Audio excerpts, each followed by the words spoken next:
Second year anniversary nga pala ngayon dito sa church namin. Kaya naman for today's video, samahan nyo nga po kami sa amin naging celebration dahil nagluto rin nga pala kami ngayon ng kare-karing puso ng saging at gumawa ng buko salad.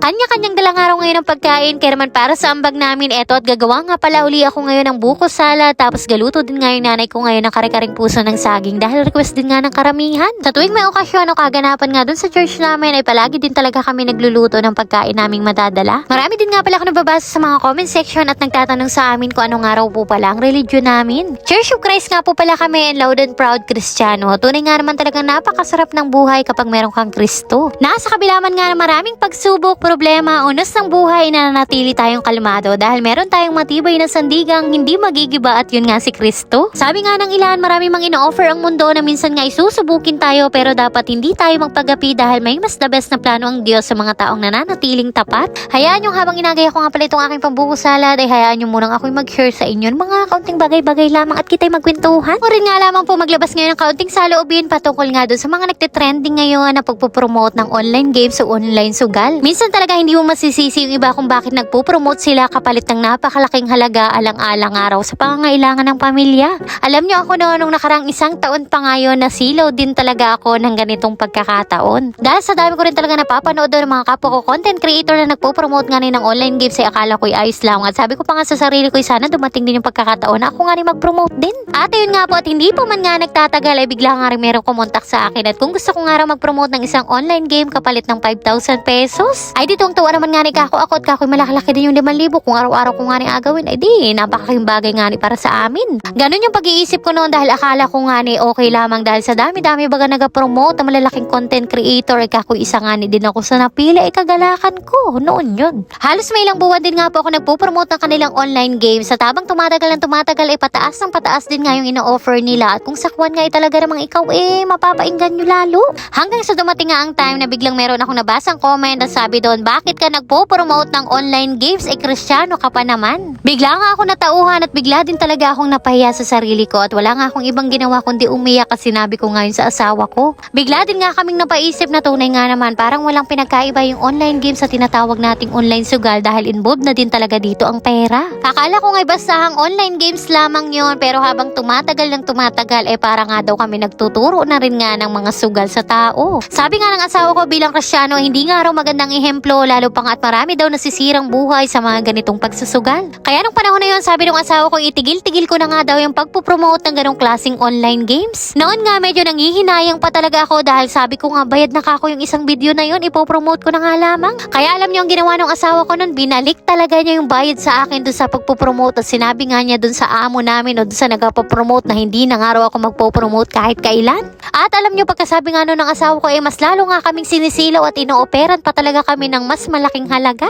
Kung noon nga masaya na ako sa ino-offer nilang 5,000 per video ay kayang-kaya pala nila akong opera ng 50,000 per video hanggang sa pataas ng pataas. Sabi ko nga ganun pala talaga kayang-kaya kanilang silawin sa malaking halaga at hanggang ngayon nga umaabot na ng 500,000 per video ang gusto nilang i-offer. Kung kami nga wari na silaw sa 500,000 na easy money sa pagpupromote nga lamang ng sugal, baka wari ka ako'y mayaman na kami. Sabi pa nga ng asawa ko wag daw kami manghinayang kahit gaano pa kalaking halaga ang ino-offer ng mundo dahil panandalian lamang ito. Nung time na yon ay nasa 100k followers pa lamang ako sa Facebook, kaya ibig sabihin hindi pa man ganun kalakihan yung sinasahod namin sa pagbablog. Nagkamali man nga kami ng una at sumabay sa Agos pero umahalaga ngayon na mulat kami sa mga bagay-bagay na tama at naaayon sa nais ng Diyos. Palaki ng palaki man nga yung ino-offer nila pero palagi din talaga kaming tumatanggi at sinasabi nga namin na mas malaki pa nga ibabalik ng Diyos sa amin. At alam nyo tunay na napakabuti talaga ng Lord at mas higit nga na yung pagpapala sa mga taong sumusunod. Palagi lang namin pinapanghawakan mag-asawa na kapag nagtiwala tayo sa Panginoon na hindi niya tayo bibiguin. At alam nyo yung bunga talaga ng pagsunod ay talaga namang hindi namin lubos akalain dahil yung panahon na nag-promote ako ay nasa 100k followers nga lamang ako nun. Hindi namin lubos akalain na expected namin na 3 years pa ako bago maging 1 million followers ay naging 3 months nga lamang. Sobrang bilis talaga ng pangyayari. Yung akala nga namin ay imposibleng mangyari pero kapag sa Diyos talaga tayo nagtiwala ay tunay nga na walang imposible. Binitawan man namin nun yung malaking ino-offer ng mundo pero alam nyo, mas malaki pa talaga yung binabalik na pagpapala ng Lord. Kaya gusto ko din lang ipaalala sa lahat na walang easy money. Mas masarap pa rin talaga yung tagumpay na pinaghirapan mo. Huwag kayong umasa sa sugal, sa una lang yan ipapanalo ka, sa una lang yan masaya kaya't hanggat merong panahon ay magbago ka na. Kaya sana sa mga kapwa ko content creator diyan ay huwag kayong matakot mawala ni pagkatiwala nyo lahat sa Diyos at mas higit na pagpapala ang kapalit sa mga taong sumusunod. At ayun na nga po, at bukod sa pulong ay arit gawa na nga pala yung aking buko salad at papalamigin na nga lamang natin are para masigit na mas masarap kainin. At sunod naman ito at alutuin naman nga pala ng nanay ko itong ginataang puso ng saging. Bale, ang una nga niyang ginawa diyan ay nagsangkot siya muna siya nitong mga karning manok at pagkatapos nung magisa-gisa na isinunod na rin nga pala itong tinadtad na puso ng saging. Dahil napakaraming puno ng saging dito sa amin, isagana talaga kami sa mga puso ng saging. Kaya naman kapag garin nga nang napapaibig wala nga may ulam ay makuha nga lamang nagrining puso at kapag nga nagataan mo ay di kayo ulam na. At ayan, nung sangkot siya na nga pala itong mga tinadtad na puso ng saging ay naglagay na rin nga po diyan ng pangalawang pigaan na gata, mga kaunting pampalasang asin, paminta at saka itong chicken cubes. At saka naman paghalo-haluin nga lamang po na maigi hanggang sa kumulo at maluto-luto. Napakasarap din talaga ng ganitong klaseng ulam at wala yang umay kahit ilang arawan mo pang ulamin. Yung iba nagaluto nga pala ng ganito ay nalagyan ng dugo ng baboy, pero sa pagkakataong ito ay agatan nga lamang pala natin ari. Napakadali din nga lamang pala nitong maluto. Ayan nga kapag naiga na nga yung unang gata na nilagay natin ay pwede na rin nga pala natin isunod diyan itong pinakang kakang gata o yung malapot na gata. Maamoy nyo nga lamang sa pagkakataong yan mga mare, talaga namang napakabango talaga ng amoy at nakakagutom. Naalala ko pa nga nung elementary ako, paboritong nire-resist ko nga pala yung ganitong kare-kare na pinapalaman sa munay na tinapay. Noon nga ni Dosnis nga lamang ang pag-resist ko ay busog na. Pero sa ngayon ay hindi ko na nga alam kung meron pa rin baga nagatinda ng garining kare-kare na palaman sa munay na tinapay. Naglagay na rin nga pala diyan yung nanay ko ng suka para pampatagal daw at hindi nga kaagad mapanis. Kaunting pagpapakulo na nga lamang pala na re at pwede na rin nga pala yan hanguin. Habang inahalo pa nga lamang ari kumakalam na talaga yung sikmura ko at parang gusto ko na nga kaagad kumain at amoy pa lamang talaga ay napakasarap na. At ayan nga po at luto na rin nga itong ating ginataang puso ng saging. Kaya naman humingi na nga muna ako din ng isang tasa at kakoy maulam ko para sa aming umagahan bago man lamang sumamba. Ay siya, at kain muna nga rin po tayo din mga mawe. Thank you po Lord sa lahat ng blessings.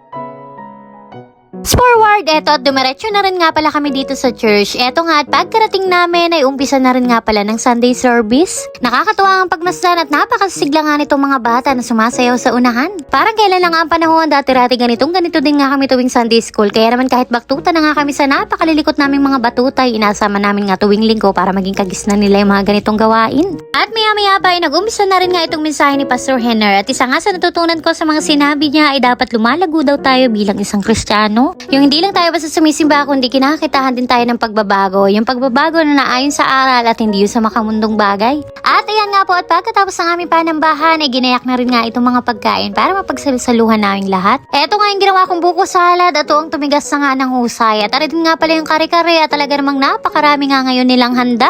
Kanya-kanyang dalang pagkain nga ito ng bawat kapatiran. Ayan nga at meron dito sarsyadong isda, merong Shanghai at meron ding Bake Mac tapos meron pang siomay. Isang ang patunay na ang biyaya ng Panginoon ay masagana. Ayan nga't meron pang mga bila-bilaang palabok, spaghetti, chicken cordon, suman at saka nitong puto. Panigurado na naman nga kakong busog, lusog na naman nga sa lagay na ari at talaga namang napakaraming pagkain kako hindi ko nga maalmanan ko ano ba nga unahin kong kunin. Shot makikain mo na nga ho kita din sa handaan mga mawe. Thank you po Lord sa lahat ng blessings. Ngayon lang pala uli kami dito nag-church sa Socorro dahil kami nga pala nung asawa ko ay dun sa polang nga kami nananambahan. Kapag ganitong nagadaos nga lamang sila ng anibersaryo ay saka nga lamang kami dito nananambahan para makisaya sa kanilang pagdiriwang. Pa-second church anniversary pa nga lamang nila dito dahil bago nga lamang sila din sa lugar na ito. Pero kung tutuusin ay matagal na nga lahat kami magkakasama at parang pamilya na nga na yung aming turingan. Aba ay bata pa nga lamang ako ay sila na rin nga yung mga kasama ko sa ganitong pagtitipon. Kaya sobrang saya at napakasarap din talaga sa puso na maglingkod nga sa Lord kapag sila nga yung mga kasama mo sa mga ganitong gawain. Kaya sabi nga hindi boring ang pagiging isang Kristiyano sapagkat nasa Diyos talaga matatagpuan ang tunay na kaligayahang hindi kayang bilhin ng kahit gaano pa kalaking halaga.